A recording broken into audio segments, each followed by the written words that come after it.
नमस्कार, आप देख रहे हैं सिटी पोस्ट लाइव। मैं हूं श्रीकांत प्रत्यूष और मेरे साथ आज खास मेहमान हैं, क्योंकि अक्सर आप मेरे साथ नेता को देखते हैं, अधिकारियों को देखते हैं, लेकिन एक ऐसे मेहमान हैं जो किसी परिचय के मोहताज नहीं है। जी, श्री SD संजय जी, जो बिहार के नए महाधिवक्ता हैं। पूरा देश जानता है इनको। आपको बहुत बहुत बधाई सर, आप बिहार के महाधिवक्ता बने। बिहार को बहुत उम्मीदें हैं आपसे। बहुत बहुत और धन्यवाद। सबसे पहला सवाल कि सबसे बड़ी आपकी प्राथमिकता क्या होगी, क्योंकि आप बिहार में बहुत जिम्मेवारी वाला पद पर है। देखिए, NDA सरकार तो चल रही थी, लेकिन अब हमारे माननीय मुख्यमंत्री भारतीय जनता पार्टी के हैं और मैं खुद उस पार्टी से जुड़ा रहा हूं, उसका कार्यकर्ता भी रहा हूं। तो अब हमारे माननीय प्रधानमंत्री और मुख्यमंत्री का जो विज़न है विकास के रास्ते पर ले जाना, मेरी प्राथमिकता रहेगी। उसमें जो भी सहयोग सरकार को मिलना चाहिए न्यायालय से, वो मैं करने की कोशिश करूँगा। और दूसरी बड़ी प्राथमिकता कि जहाँ भी कहीं देश के विकास के लिए, राज्य के विकास के लिए इंडस्ट्री का होना ज़रूरी है, तो इंडस्ट्रियलाइजेशन की दिशा में सरकार काम कर रही है, तो उसमें उसके रास्ते में कोई दिक्कत ना आए, उसी का एक महत्वपूर्ण पहलू है कानून व्यवस्था। तो कानून व्यवस्था का राज हो बिहार में, बिल्कुल स्थापित राज हो, और ऐसे में क्रिमिनल्स का बोलबाला यहाँ नहीं हो, ताकि जो लोग बिहार में उद्योग लगाएंगे वो निष्कंटक होकर के अपना व्यापार कर सकें, यहाँ पर प्रोडक्शन कर सकें, डिस्ट्रीब्यूशन कर सकें। तो इसके लिए सुप्रीम कोर्ट के द्वारा भी ये निर्देश मिला है और राज्य सरकार का खुला निर्देश है कि हम लोग क्रिमिनल को नहीं बख्शेंगे, स्पीडी ट्रायल चला करके उनको जल्द से जल्द सजा दिलवाएंगे। बहुत लंबित केसेज हैं 20-20 साल से। जी, तो देखिए, लंबित केसेस रहने का बहुत सारा कारण होता है, लेकिन अब मैं कोशिश कर रहा हूँ, उच्च न्यायालय में भी बात करूँगा मैं, अलग अलग जिला न्यायालय में, विभिन्न स्तरों पर मैं जहाँ भी हो सकता है मैं बात करूँगा। और स्पीडी ट्रायल के लिए कुछ स्पेशल कोर्ट्स बनाने की बात चल रही है और मेरी बात हुई है सरकार के स्तर पर, क्योंकि मैं सुप्रीम कोर्ट में भी भारत सरकार का प्रतिनिधित्व कर रहा था, उस नाते भी मेरी बात होती थी, और अब महाधिवक्ता के रूप में भी मेरी बात सरकार के विभिन्न स्तर पर हुई है कि हम लोग स्पीडी ट्रायल कराने के लिए स्पेशल डेडिकेटेड कोर्ट बनवाएंगे, ताकि क्रिमिनल्स को जल्दी जेल भेजा जा सके। इन सरकार को कानूनी सहायता देते समय जी, निष्पक्षता, स्वतंत्रता बनी रहे, इसका कैसे ध्यान रखेंगे?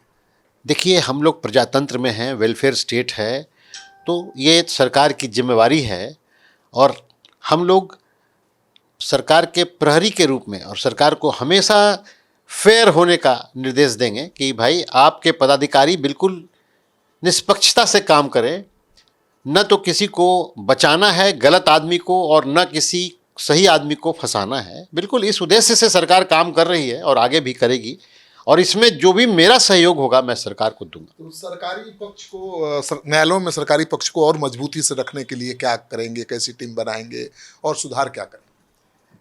देखिए, अभी तक बिहार में पटना हाई कोर्ट में 2016 में जो लोग सरकार के वकील बने थे वो लोग अभी तक चल रहे थे। अब हम नए लोगों को भी लाएंगे और एक नई ऊर्जावान टीम बनाएंगे। देखिए, एक जगह कोई आदमी अगर लंबे समय तक काम करता है तो धीरे धीरे उसमें निष्क्रियता की स्थिति आने लगती है। आपके हिसाब से काम करने वाली टीम नहीं रहेगी तो आप परफॉर्म भी नहीं कर पाएंगे। हाँ, और ऐसी शिकायतें भी न्यायालय से, कोर्ट से मिलती है कि सरकारी वकील कोर्ट में नहीं जा रहे हैं। लिखित में जजेस अपने ऑर्डर में लिख करके भेजते हैं कि कोई अपीयर नहीं कर रहा है सरकार की तरफ से, इससे सरकार की छवि खराब होती है। तो एक मेरी ये भी प्राथमिकता है कि एक अच्छी टीम बनाएं हम, जिसमें कि अच्छे वकील रहें, सरकार की जो पॉलिसीज़ है इनको इम्प्लीमेंट कराने में वो सरकार पर भरोसा रखते हों, वैसे वकील जो कि इस सरकार की आइडियोलॉजी में बिलीव करते हैं, सरकार में भरोसा रखते हैं, ताकि सरकार की जो नीतियां हैं इनको ज़मीन तक पहुंचाने में जो न्यायालय का सपोर्ट मिलता है कई बार, उसको उस पर काम करें, और सरकार की नीतियों को अगर न्यायालय में चैलेंज किया जाता है तो उसको बचाएं। आम आदमी को न्यायालय तक पहुंचाना, मतलब उसकी लड़ाई लड़ना भी बहुत बड़ी चुनौती होती है आम आदमी के लिए, तो उनके लिए आप क्या करेंगे?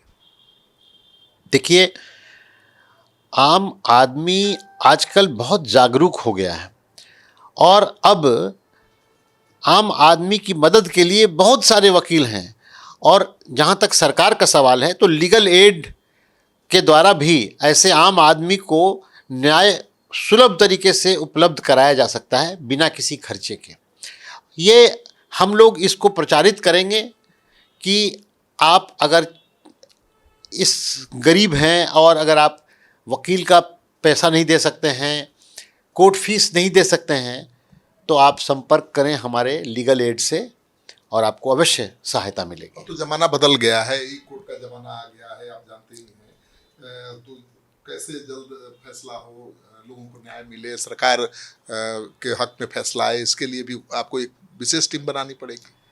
देखिए, पुराने लोगों से नहीं चलेगा काम। ई कोर्ट से फैसले की तेजी नहीं आती है, क्योंकि जहाँ जज को न्याय करना है और मुकदमों की संख्या बहुत ज़्यादा है, जज की संख्या जितनी है उसके हिसाब से मुकदमों की संख्या ज़्यादा हो जाती है। और इसके बाद अगर जज की संख्या भी रहती है तो भी एक मुकदमे को सुनने में जज को, आप जानिए कि जज को दोनों पक्षों को सुनना है, जिसको सुनने में समय लगता है।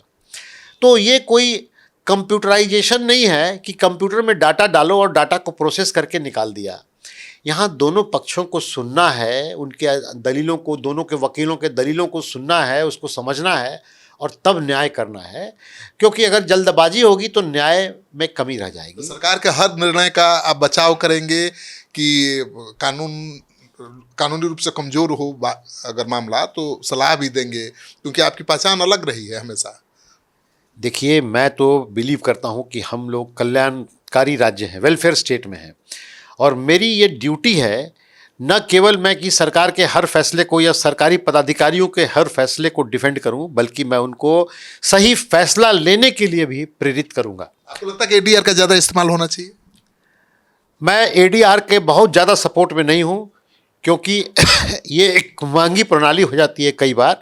लेकिन हाँ, जहां कंपनियों का डिस्प्यूट होता है वहां एडीआर एक अच्छा चुनाव है।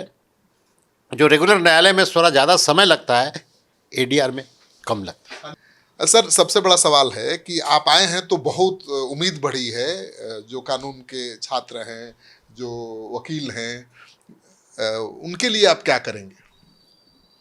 उनको सलाह क्या देना चाहेंगे? देखिए, पहले तो मैं अभी लगभग पौने 2 साल से बिहार से बाहर था, तो बिहार में वकीलों के लिए क्या चल रहा है ये मुझे जानकारी नहीं है। अभी मैं ये सबको जानकारी लूँगा, क्योंकि मैं आपको बताऊं कि मैं एडवोकेट्स वेलफेयर ट्रस्ट का भी पदेन चेयरपर्सन हूँ, तो उसकी भी बैठक होने वाली है जल्दी ही।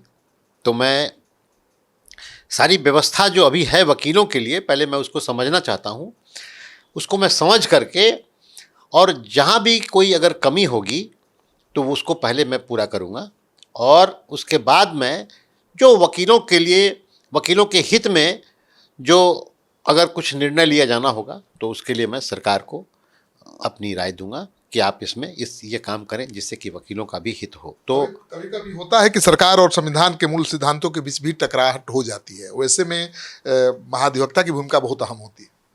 मेरा मानना यह है कि कभी भी सरकार और संविधान के बीच में टकराहट हो ही नहीं सकती है। जो सरकार चुन करके आती है वो संवैधानिक सरकार होती है। हाँ, सरकार में कई बार सरकार की नीतियों में कुछ ऐसी बातें आती है जो कि आमतौर पर सरकार जनहित के लिए करती है, लेकिन उसमें कई बार कुछ खराबी आती है, तो उस खराबी को दूर किया जाता है। और न्यायालय का भी यही काम है कि उस नीति को या उस कानून को की व्याख्या करके और उसका सही मायने अपने हिसाब से न्यायालय उसका निकाल देता है।